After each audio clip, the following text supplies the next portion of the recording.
Hola, ¿cómo están? Estoy aprovechando la pinta para hacer este nuevo video respecto a la política chilena.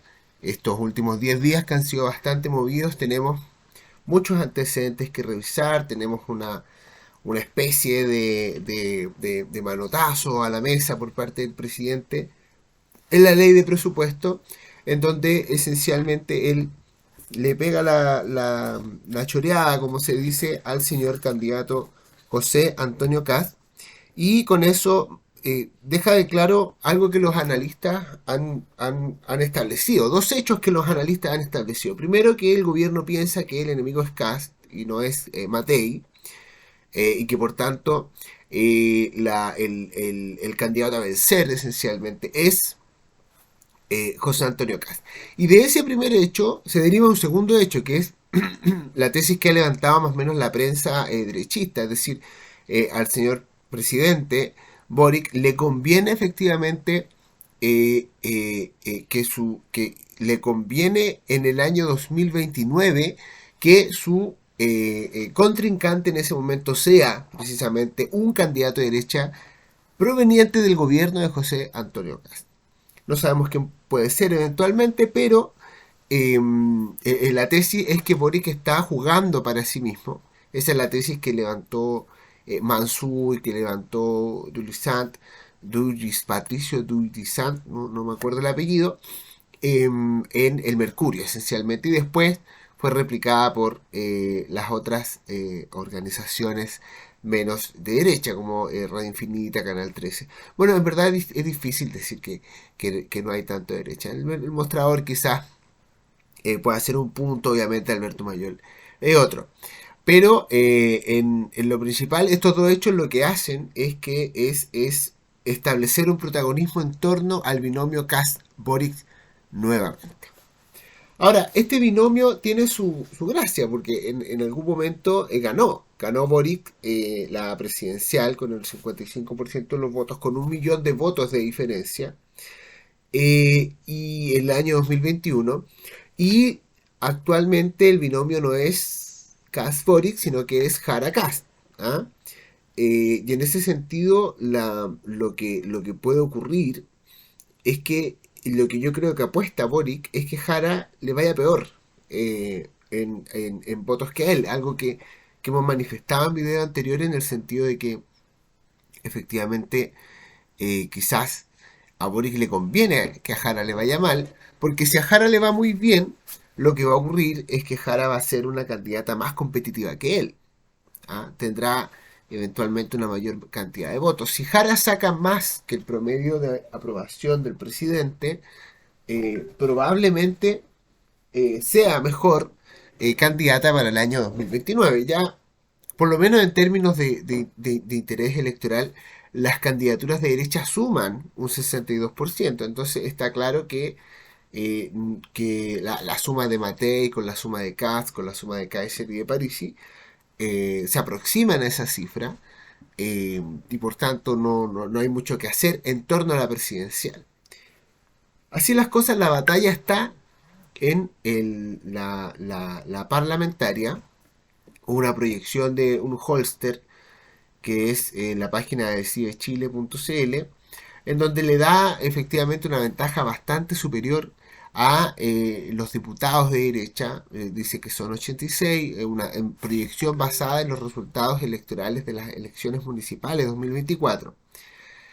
Yo no he hecho mis propias proyecciones, no me he sentado gratamente con un tecito a revisar candidato por candidato, votación con base municipal o no.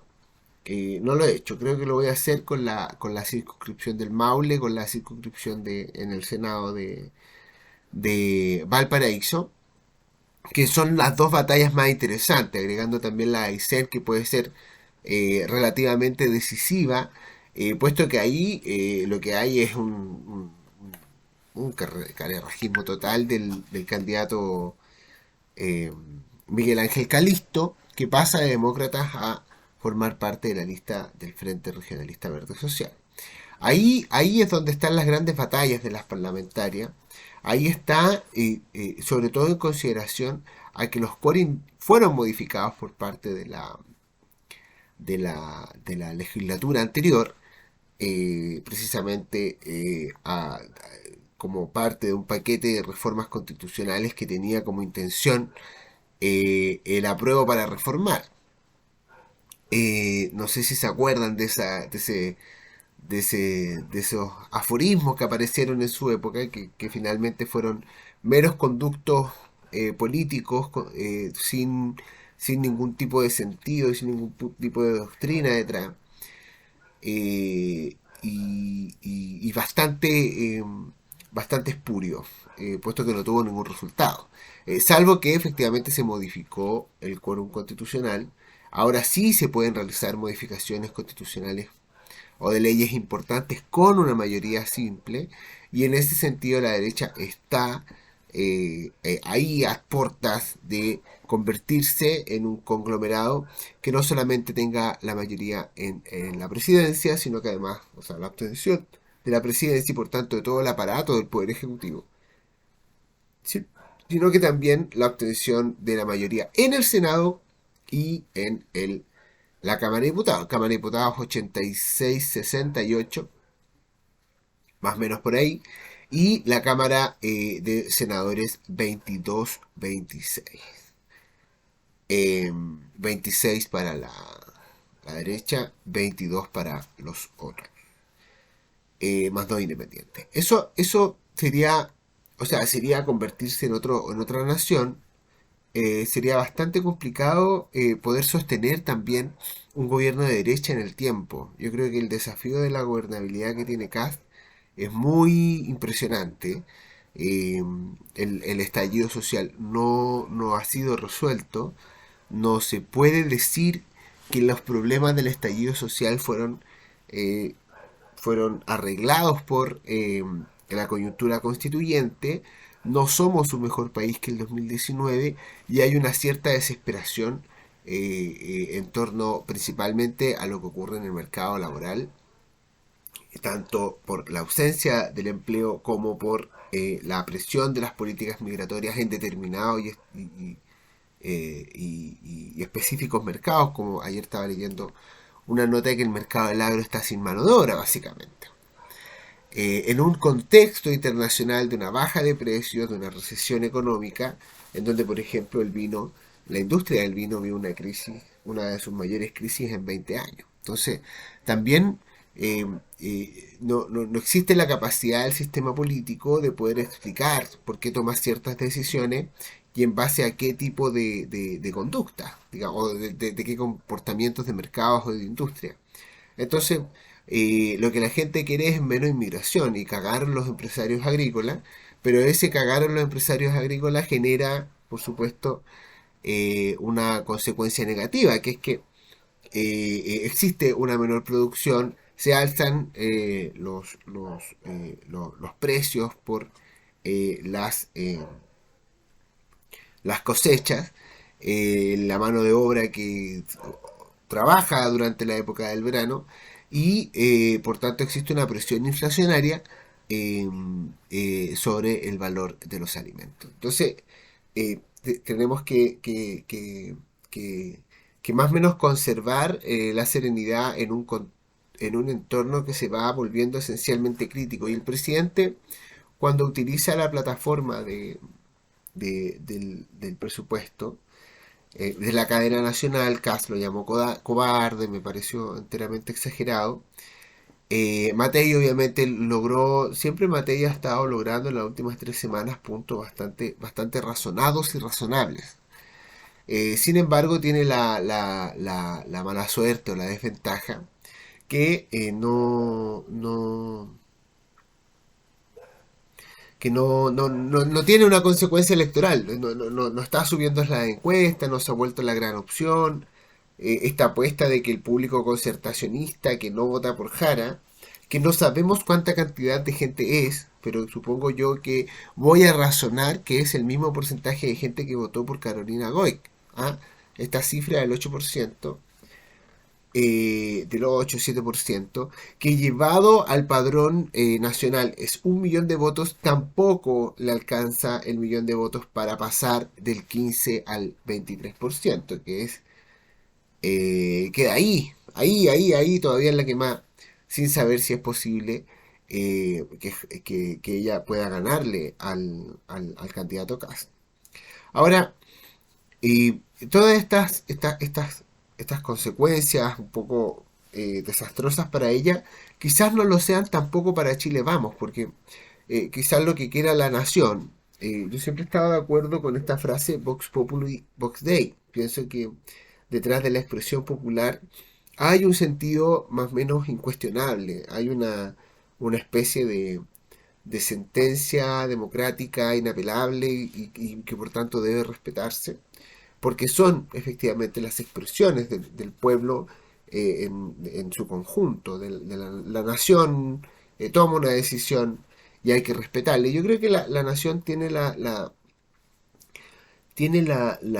pretensión de tener un país en algo socialdemócrata, pero no tanto, y tener un país en donde se respete el principio de autoridad. Entonces, en esta disyuntiva vamos a tener un Congreso de Chile Vamos. Chile Vamos va a ganarle la lista parlamentaria republicano, pero en su modelo y su esquema presidencial, el chileno es mucho más inclinado a los autoritarismos de lo que la gente a veces piensa. Nosotros no votamos generalmente caracteres, presidencias de carácter colectivo. No hemos tenido presidentes que trabajen con grupos de trabajo. Quizás el presidente más social, menos presidencialista de todos fue Freddy Ruiz Tagle. Y Patricio Elwin, por la naturaleza obvia de su tarea de un gobierno de transición. Pero lo que vino después fue una especie de reicismo, de una presidencia regia con Lago, y un secretismo con Bachelet, y un personalismo con Piñera, y otro personalismo con Boric. Entonces no tenemos un presidente que tome decisiones colectivas. Tenemos lapsus de presidentes los cuales son más o menos comunitarios, pero es una vez cada 50 años. Allende tampoco era un presidente que trabajara codo a codo con sus partidos políticos, Frei Montalva solamente con el suyo que él dominaba pero de punta a cabo, y el otro no tenía tanta personalidad para dominar los partidos, que era Alessandri, y el anterior había sido un anterior dictador, como era Carlos Ibáñez del Campo. Entonces, en lo que se trata de liderazgo, el chileno quizás prefiera más el liderazgo de carácter fuerte y autoritario. Por eso Kast se la está llevando, y antes de Kast era Kaiser. Y antes de Kaiser, claro, era Matei, pero Matei en su fase más dura. ¿Ah? La Matei del año 2024 era una Matei esencialmente pesada, ¿ah? Porque sabía que estaba ganando. Que después se empezó a confundir, empezó a tirar palos de... Matei vivió una gran confusión entre Kaiser y Kast. Creo que no... Pensó que Kast tenía la misma dimensión que Kaiser y comenzó a tratarlos como iguales. Y comenzó a confundirse porque ambos hicieron este trabajo de minar su apoyo por ambos sentidos. No todo desde el frente de la derecha, sino que también del centro, porque ahora hemos descubierto que el votante París y el votante Kaiser es un votante que no está tan lejano, que no tiene la casa entre medio, ¿ah? Sino que son ambas vertientes desde el mismo centro, quizás ese centro escéptico y ese centro libertario, ¿ah? Libertario y extremadamente preocupado de la condición económica, que entonces Matei tenía un desfonde de votos tanto desde el centro como desde la derecha. Y ahí se equivocó, yo creo que leyó muy mal los antecedentes, fue poco respetuosa con el hecho de que Kast sacó más votos que ella el año 2013. Ahí yo creo que el análisis de Matei se basó mucho en su grupo de idea país. Hay un gallo que habla en la radio agricultura, Hermógenes, no sé cuánto, que a veces dice cosas sensatas, pero también su escenario La lectura de sus escenarios proviene de unos antecedentes que se saca de la reflexión. Entonces, de la reflexión, de la imaginación, no sé, como que da cosas por sentado sin las cifras detrás. Y la realidad es que Kast sacó más votos que Matei, por lo tanto la candidatura de Kast era más grande que la de Matei. Kast sacó un 44% de los votos, con mayor votación que Evelyn Matei el año 2013, que sacó el 37-38% de los votos, más o menos, y 2.700.000 votos, versus 3.600.000 votos. Entonces, quizás la candidatura de Matei recordó mucho los 2.700.000, pero no más. ¿Ah? Sin asignarle a Kass la capacidad de poder quitarse. Eh, es muy común, yo antes pensaba que no era tan común, pensaba que los políticos se informaban mejor cuando buscaban establecer las orientaciones sobre las cuales se iban a desempeñar sus comportamientos electorales. Pero no, la gente es extremadamente intuitiva. Esto del voto obligatorio hace que se vuelva más esotérica, que busque tener, digamos, causas porque sí, sin un estudio acabado de lo que es el comportamiento electoral, las personas, por lo que yo he leído, por lo que yo he trabajado, las personas no cambian mucho su orientación electoral. No vas a tener alguien de derecha que en la urna vote por izquierda, y no vas a tener alguien que se dice de izquierda que en la urna vote de derecha. No, eso no pasa.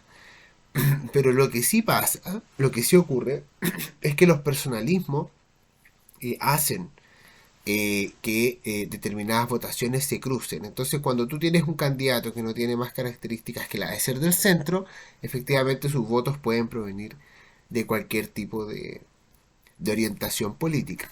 Y al mismo tiempo, con el paso del tiempo, entre el año 2005, por ejemplo, y el año 2025, en estos 20 años, ha habido una desacralización de lo que le ocurrió a la izquierda bajo la dictadura. Por tanto, ha habido una desideologización del votante propiamente tal. Entonces, este parámetro izquierda-derecha ya no es algo que importe mucho, no es algo que pase más allá del 50% del ámbito electoral. Entonces, tenemos la mitad de una masa de votantes que es un votante espontáneo, un votante no informado, y un votante que más bien actúa en base a la última información que tiene. Y la última información que tiene es que Kast y Jara van a pasar a segunda vuelta, por lo tanto, la mitad de los votos se concentra, de los votos de las actuales encuestas, se concentra entre esos dos candidatos. Eso yo creo que el presidente cuenta con mucha más información que nosotros para prever el mismo escenario y poder decir que efectivamente encontró un nicho del 30%, nicho que le significan una cantidad de millones de pesos a sus partidos impresionante. En esta elección en particular, cada voto va a pagar 1.470 pesos. Vamos a sacar al tiro el cálculo. No sé dónde dejé mi calculadora, está por ahí. Pero 1.470 pesos por voto, llevado a la votación de la prueba, por ejemplo, fueron 5 millones de votos. 4.950.000, entonces ya con 4 millones de votos el presidente va a disponer o decir a los partidos que le ha entregado 6.000 millones de pesos para que puedan hacer lo que quieran, en un contexto en donde se va a cuestionar la gobernabilidad del señor Kast. Entonces, esto de la discusión de la glosa presupuestaria, en que nosotros vamos a rechazar pasarle tanta plata a los partidos políticos, pasar de 1.000 a 1.470 pesos por voto, es realmente un peligro, porque uno tampoco, tampoco es que estamos hablando de un mercado de votos de 13 millones de votos, porque estos 13 millones en el mercado de votos de la presidencial, son 13 millones de votos en el mercado de votos de la Cámara de Diputados, y otros 13 millones de votos, menos 6 millones y medio, en la cantidad de votos de las senatoriales. Entonces, en total hablamos de un mercado de 30 millones de votos, cada uno son 1.400 pesos, un mercado de 45.000 millones de pesos que se van a repartir a modo de reembolso a las candidaturas de los partidos políticos. Entonces, no olvidemos que para la cantidad de gente que vive en Chile, para la cantidad de plata que necesitan las campañas presidenciales valen más o menos 6.000 millones de pesos, pero el resto para adentro, topón para adentro.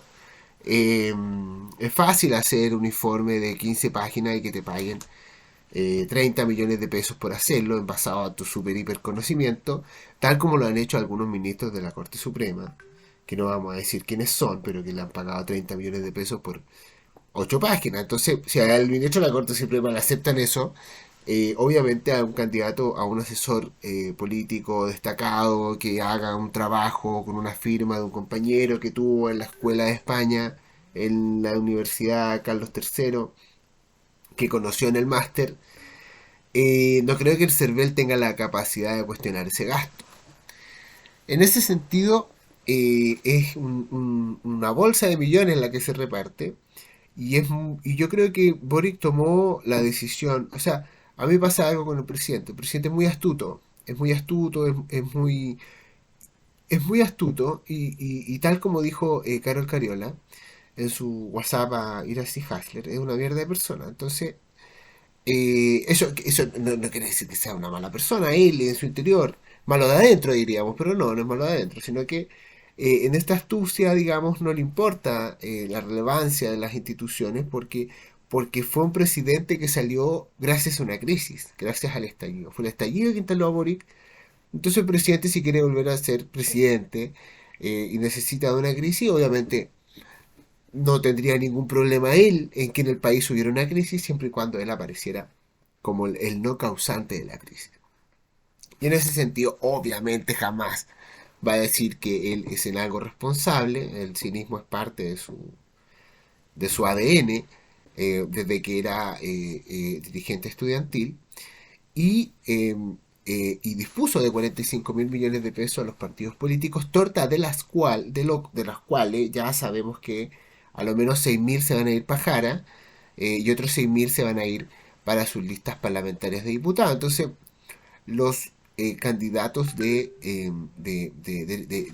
los conglomerados políticos de izquierda dispondrán de 12.000 millones de pesos para poder hacer reembolsos, devoluciones, todas esas cosas del gasto electoral propio, pero que obviamente van a significar dinero para los próximos 4 años en los cuales estos se convertirán en oposición.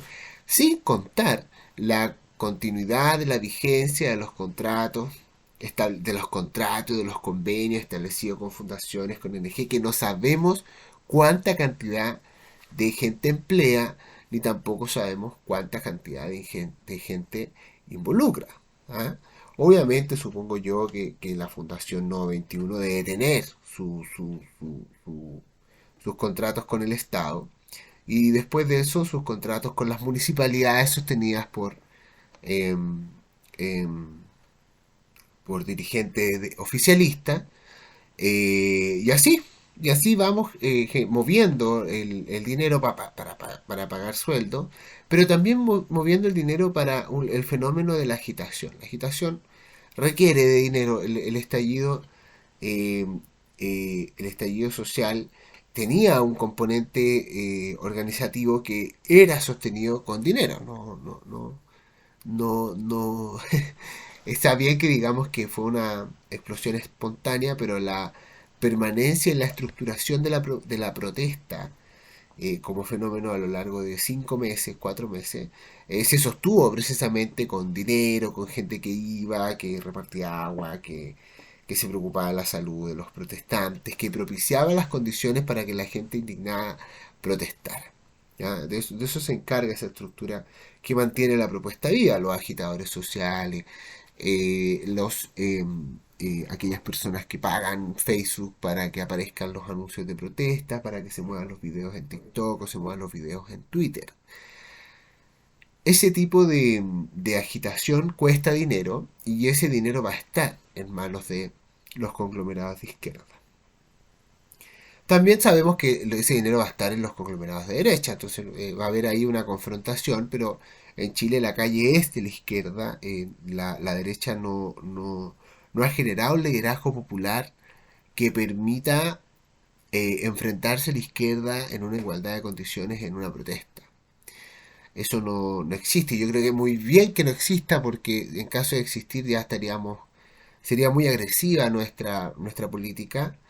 Eh, la izquierda en Chile se esconde detrás del derecho, entonces prefiere los tribunales, allí es donde, perdón, la derecha en Chile prefiere los tribunales, se esconde detrás del derecho, maneja las cortes de apelaciones, maneja la Corte Suprema. Entonces ahí es donde se desquita.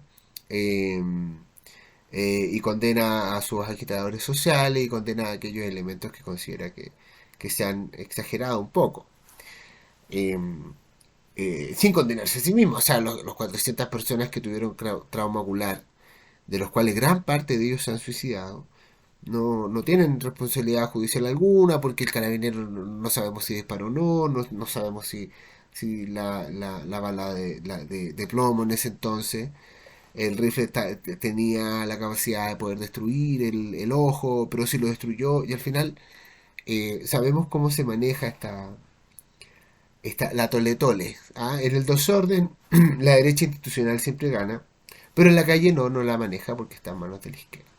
Entonces vamos a tener un financiamiento alto para los partidos políticos eh, en una coyuntura alta en un sentido crítico, la nación va a estar sujeta a presión, la inflación no es un problema que haya solucionado el gobierno, no, sigue siendo alta, sigue siendo el 4, a veces se enoja un poquito y llega al 5, en términos anuales,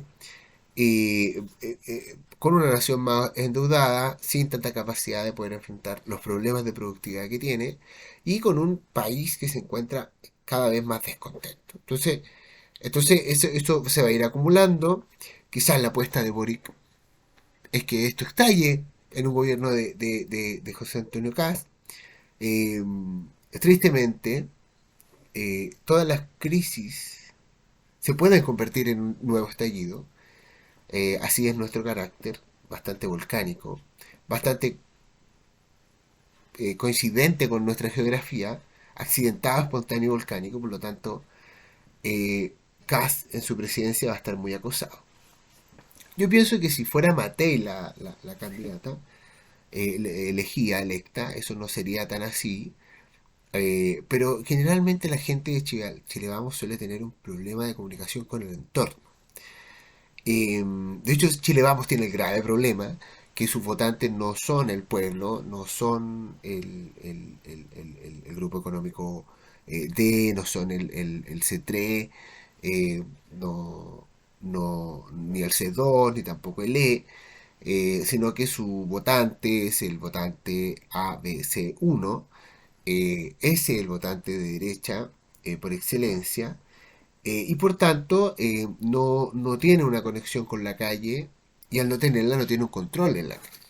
La calle se divide entre republicanos, el pueblo, la gente modesta, se divide entre republicanos y el Partido Comunista.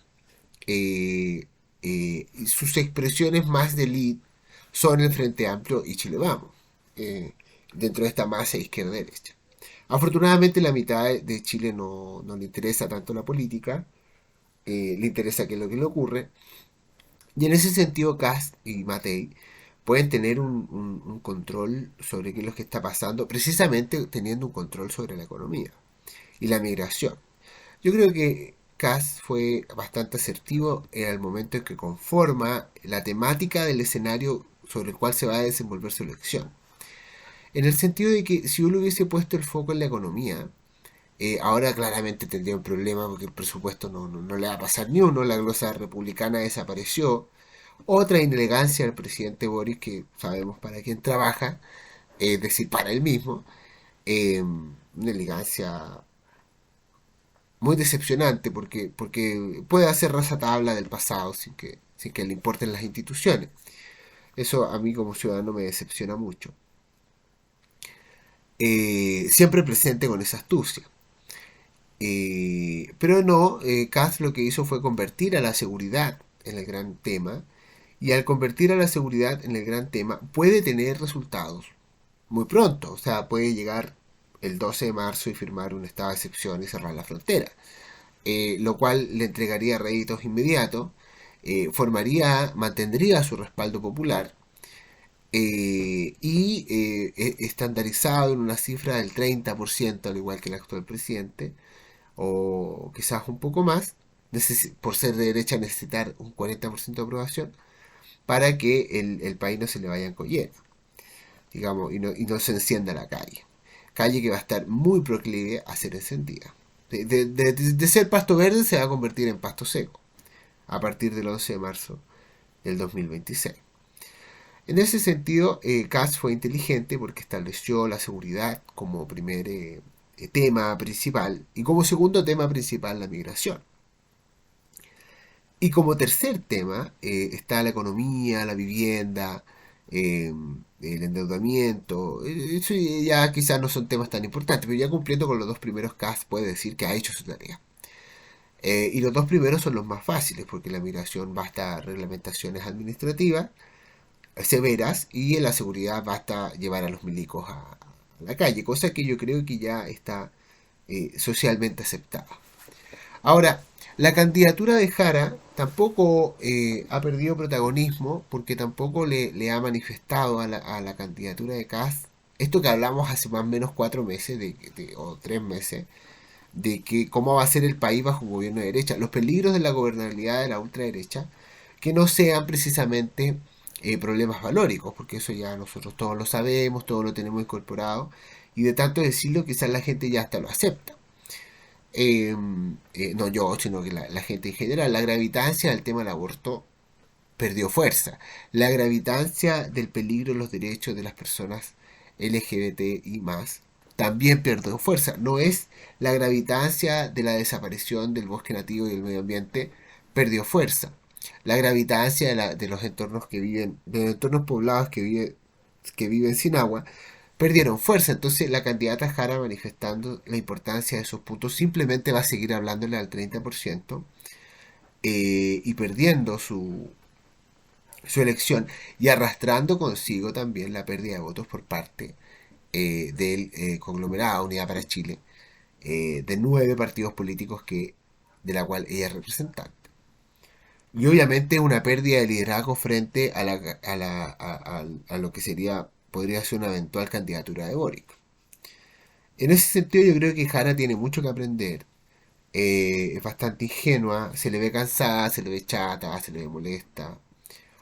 Es muy pesada candidata presidencial. Era muy simpática como candidata primaria, pero es muy pesada como candidata presidencial.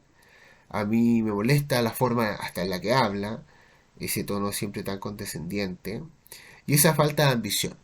Se le nota que solo quiere ser una buena funcionaria, no tiene un liderazgo que emerja desde su inconsciente.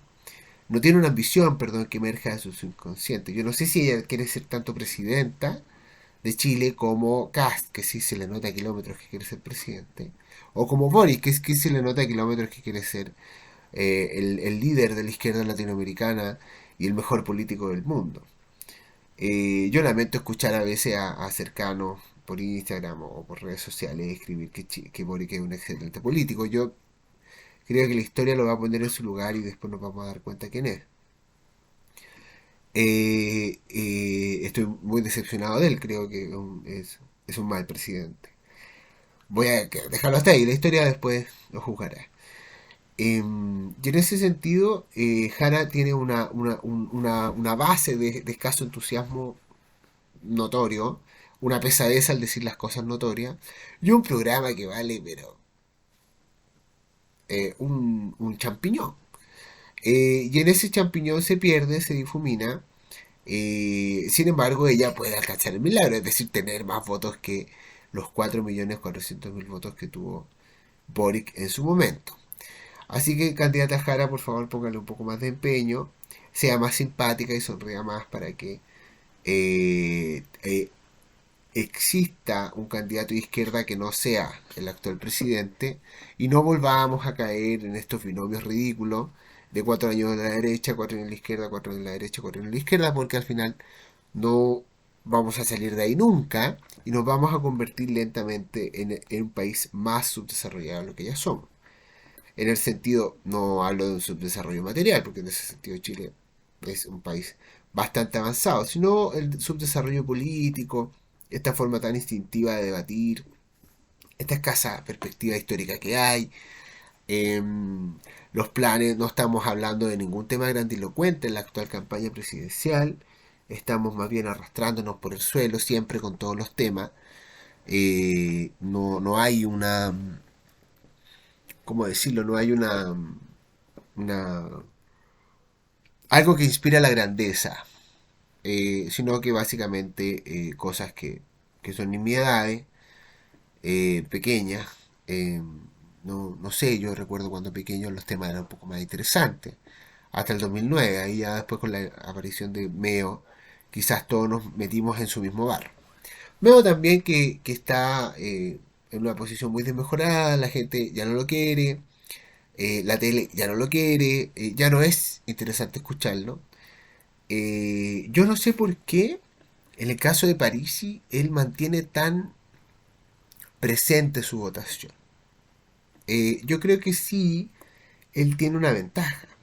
Y que es la ventaja que el Partido de la Gente ya tuvo 6 diputados y ya presentó una votación, digamos, a nivel nacional consistente. Entonces a la persona en particular que votó en algún momento Partido de la Gente, le es muy fácil decir, bueno, si voté Partido de la Gente, obviamente voy a votar Parisi. Y eso es un 13% de los votantes. Eh, y por tanto no es difícil que el señor Parisi alcance dicha cifra.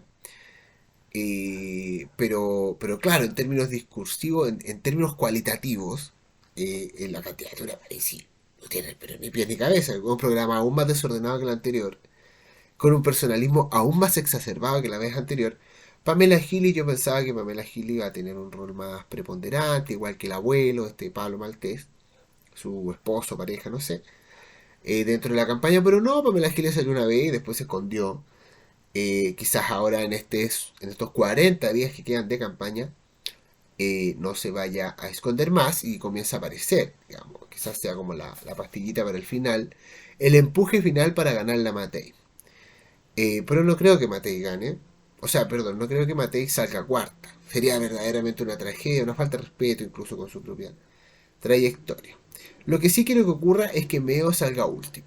Y ojalá la gente no vote por Meo, no le dé más chance a este tipo de personalismos políticos tan extraños y tan inservibles para la política en general, no siendo él una persona que represente a alguien. Por último, Arte, nosotros sabemos que hay 100.000 Artes en Chile, y que siempre en un asado te vas a encontrar con alguien que hable del socialismo, del modelo soviético y de que Corea del Norte es un país que vive acosado por el imperialismo y no por sus propios dictadores, y justifiquen lo injustificable, eso es muy natural.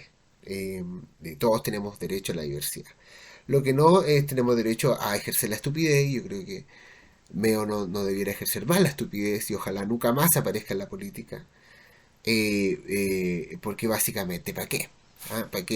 ¿Para qué seguir mirando hacia abajo? Por favor, que la nación mire hacia arriba. Yo iba a comentar algo más respecto a Milei. Milei ayer se hizo un show, se puso a cantar en un recital, cantó Charlie, después cantó en hebreo, y tienen espasmo. He estado mirando esta mañana las reacciones de los distintos noticiarios argentinos y están con espasmo, con sorpresa, anonadados por el presidente que tienen.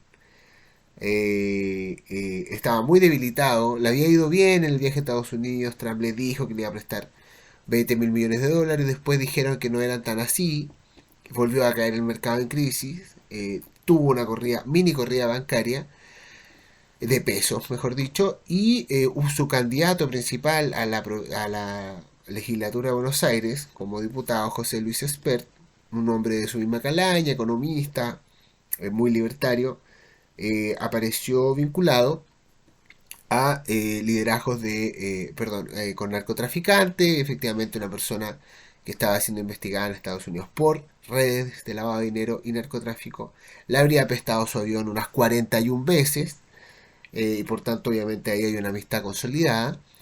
Y este candidato renunció, generó una crisis del gobierno y el presidente Milei anoche se puso a cantar, no sé por cuánto tiempo, creo que fue unas 40 minutos, media hora, en un show que preparó durante 3 meses, frente a todo un estadio porque había lanzado un libro, y de verdad tiene pero descolocadísimos a los argentinos.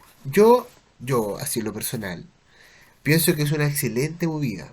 Creo que es una forma de salir del paso. Había una tesis militar, eh, consiste en el escapar hacia adelante.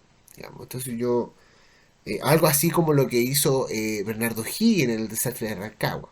Cuando yo estoy perdiendo mal, y cuando yo estoy en una situación degradada en comparación a la que tenía antes, cuando pierdo soldados, tengo que salir de ahí. O sea, tengo que salir del escenario y escapar. Milei lo hizo, pero no de una forma tradicional, diciendo, bueno, yo no voy a hablar más, que hable el pueblo, que los candidatos salgan a la calle.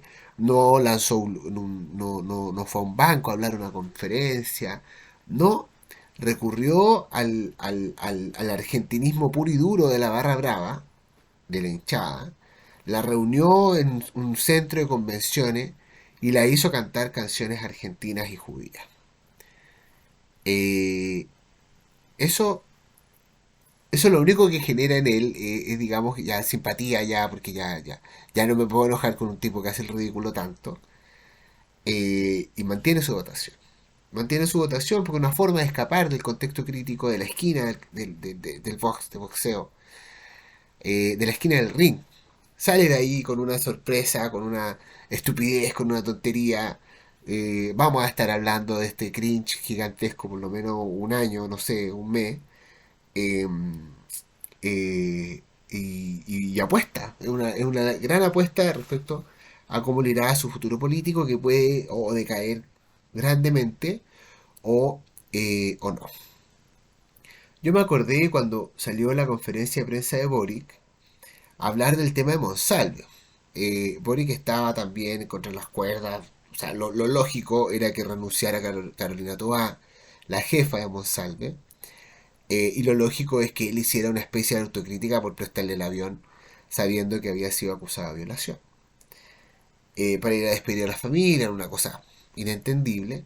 Y el presidente escapa hacia adelante en una conferencia de prensa donde hace el ridículo, donde putea a su jefa de prensa en público, en donde se le ve nervioso, donde no hila nada, donde no responde nada, donde a todos más o menos nos da la sensación que no le da.